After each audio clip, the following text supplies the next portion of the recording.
আজকে শুভ সকালে তোমাদের দেখাই আমি কি রান্না করছি। প্রথমে আমি পাস্তাটাকে সেদ্ধ করে নিয়েছি। এবার পাস্তা করার জন্য নিয়ে নিয়েছি পেঁয়াজ কুচি, ক্যাপসিকাম আর লঙ্কা কুচি, এই যে লঙ্কা, আর সঙ্গে নিয়েছি টমেটো সস, মেয়োনিজ আর পাস্তা মশলা। তো তোমরা ভিডিওটা দেখতে থাকো আমি কীভাবে করছি।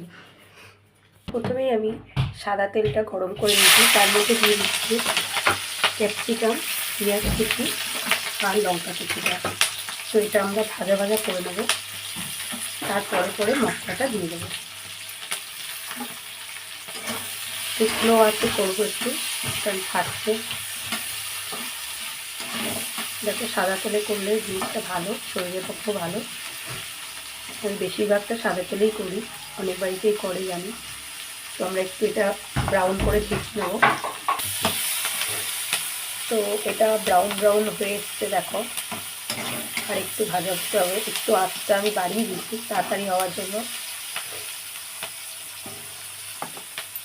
তো একে একে আমি মশলাটা কিন্তু এর মধ্যে দিয়ে দেবো। প্রথমেই দিয়ে দেবো হচ্ছে তোমার টমেটো সস,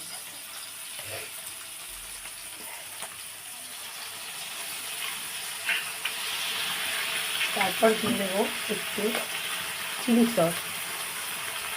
বাচ্চা খালে তাহলে অল্পই দেবেন।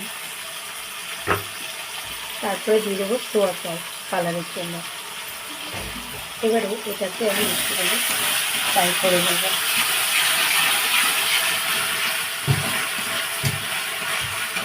এবারে আমি কিছুটা পাস্তা মশলা এর মধ্যে দিয়ে দেবো। মশলাটা আমাদের রেডি হয়ে গেছে, দেখো কালারটা খুব সুন্দর হয়েছে। তো আমরা এবারে এই যে সেদ্ধ করার যে পাস্তাটা এর মধ্যে আস্তে আস্তে দিয়ে দেবো।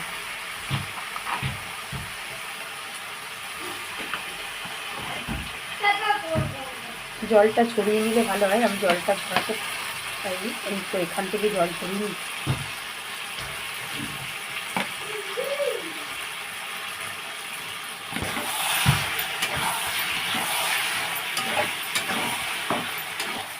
দেখো আমরা এবারে পাস্তাটাকে ভালো করে মশলার মধ্যে দিয়ে নাড়াবো, যাতে প্রতিটা মশলা পাস্তার গায়ে লাগে। তো হালকা একটু নুন দিয়ে দিচ্ছি, নুন আগেও আমি দিয়েছি।